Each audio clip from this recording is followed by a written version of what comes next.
titled Conquer Your Social Anxiety. And one of the guys there, first time at the event, he asked myself and the group the question: is spending too much time alone actually bad for you? And the reason that this guy had come to my event is because he'd read an article which said that if you spend a lot of time alone and isolated, you're more likely to have a reduced life expectancy versus someone that is socially well connected.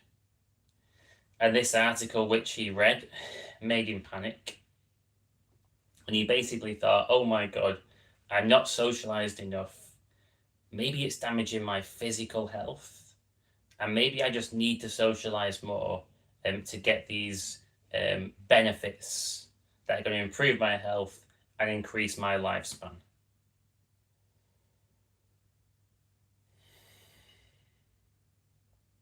But this is what I think. How much socializing is enough for one particular person is highly variable. Some people need to socialize all the time. They're socializing pretty much every single day of the week for hours and hours and hours. And without that, they would feel lost. They would feel disconnected and isolated without that high volume of socializing. For someone else, having a chat once a week could be more than enough. And what really matters is your mental and emotional health. And socializing is, of course, a factor which can affect this. So if someone spending lots of me time was from a place of pure avoidance, they were avoiding the world, avoiding life, avoiding connecting with people because they were fearful. And they were feeling the effects of that isolation. They were feeling depressed, feeling lonely, and there's a deep longing for connection. Then this person is going to suffer with their mental and emotional health as a result of this lack of socializing. And of course, this is going to cause a level of chronic stress and affect someone's physical health as well. But if, on the other hand, someone's choosing a level of socializing which is just right for them, even if it is once a week, and it's actually just enough, they're not longing for more, this completely fills their highly individual social appetite.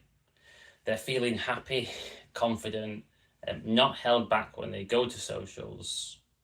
Then for this person in this case, their level of socializing is fine. And in the case of this particular guy, as part of his job, he was giving public talks for his organization. So he wasn't struggling with confidence. He was confident speaking in front of people. No problem with that. He also had a best friend, which he spent quite a bit of time with. So he was this guy's best man at a wedding. So for him personally, spending time with his best friend here and there and doing his job, this alone was filling his social appetite. And more socials outside of that were actually just draining him rather than helping him. So it's a highly individual decision. But this is what I would say. So if you feel that you're already super confident in your social abilities, you've got no problems chatting to people, you're not held back by fear when you go to some kind of social event, you're genuinely happy with your life setup, you're not feeling lonely,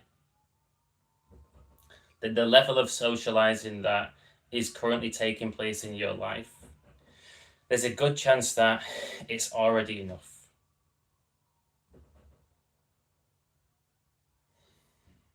And for me, it's all about quality over quantity. That's my own mindset. Having one or two really close friends, spending time with those guys, so much more valuable than having 20 friends who you're not that close with. You don't have that ease when you're with them.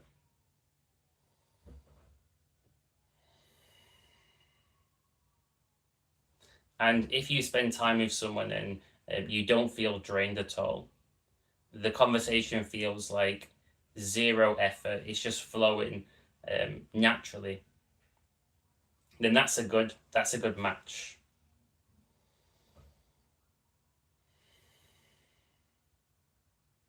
But another factor at play, which was true in this guy's case as well, because he was confident in the workplace, but he said he was a little bit less confident in other situations, or quite a lot less confident. There was definitely a level of performance as well. So when he was in work mode where he had to deliver a public talk, a switch flips in his mind. Now he's in on mode. And this allows him to confidently deliver a public talk and connect with people because he's got that social permission to do so. But when he's outside of that role, he does find it harder.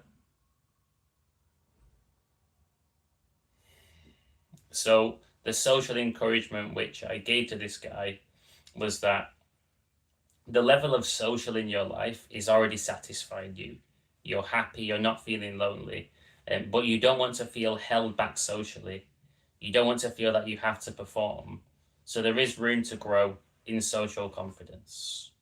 So in that case, why not just come to different meetups that I'm putting on, different events?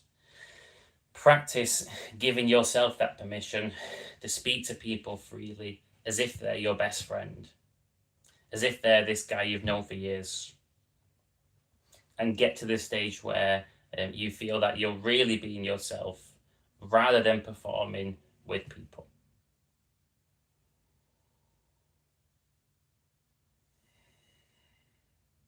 And this definitely helped him.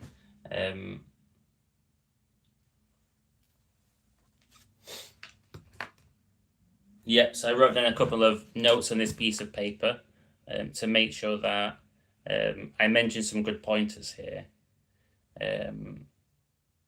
So, what matters is overall what matters in the growth path, in this whole topic, in this whole area.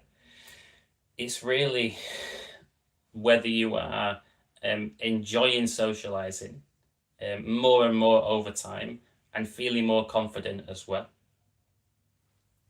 If that's true, then you're already on the right path. It's not about over optimizing, trying to be perfect, trying to get everything right, the optimal rate of social growth. You're not a robot, you're a human.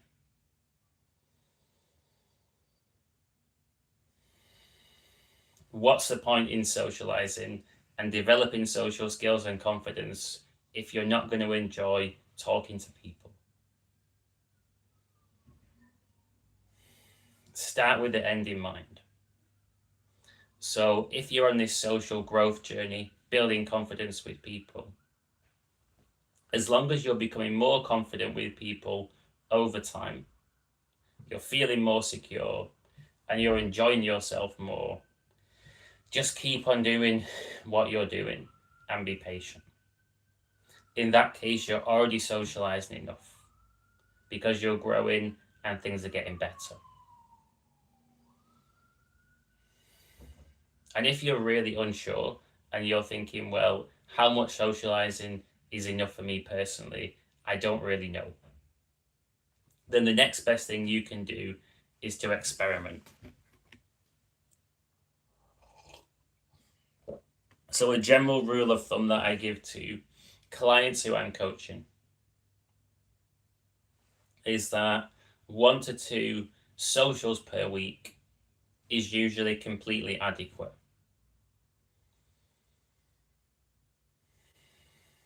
This is enough to grow over time. it's enough to fill a lot of my clients' social appetites. And it's not overkill either. It's not about overdoing it and making yourself miserable. It's about getting the balance right.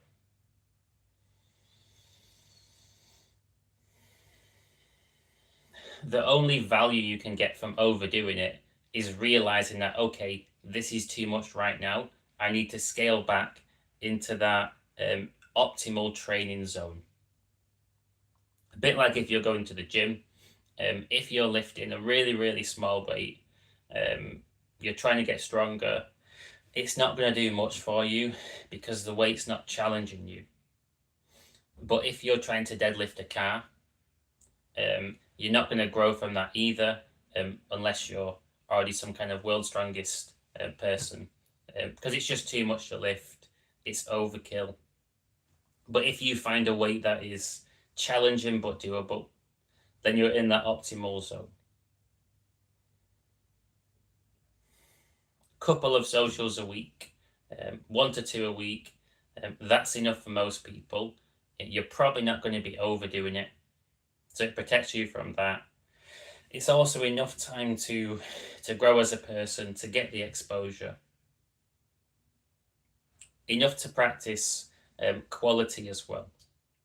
The danger of doing too much is focusing more on quantity.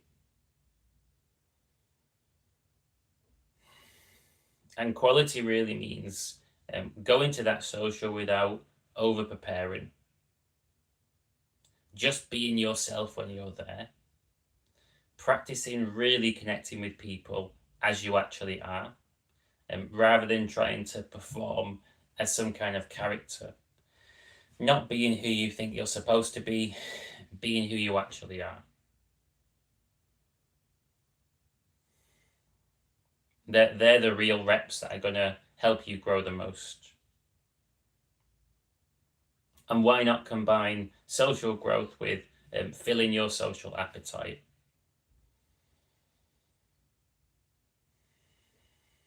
You can always change it over time. But the bottom line is don't buy into those articles that say spending too much time alone is damaging. It's going to cut your life expectancy down, because it completely depends on the person. And of course, total isolation from people. This can be really, really bad. It can massively increase social anxiety, depression, and all the rest of it. But ultimately, it's about how the amount of connection you're getting in your life is impacting your mental and emotional health. That's the bottom line. And if for you, your current amount of socializing is filling your social appetite, your mental and emotional health is already really good, then you might not need to do more socializing. But if there's room for growth, you can still do things which are going to lead to growth.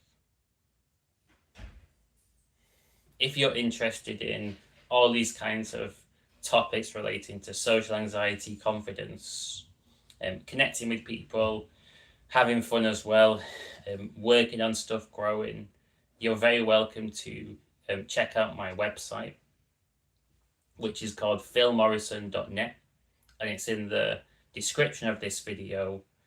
Actually just published a website within the last week. So I've got a blog that I'm starting, and as well as this, I do live events pretty much every single week. I've been doing these in-person events for years and built up a really awesome community in Birmingham. And I'm going to be adding virtual events on a weekly basis a little bit later this year. So there's going to be regular opportunities to connect with other people.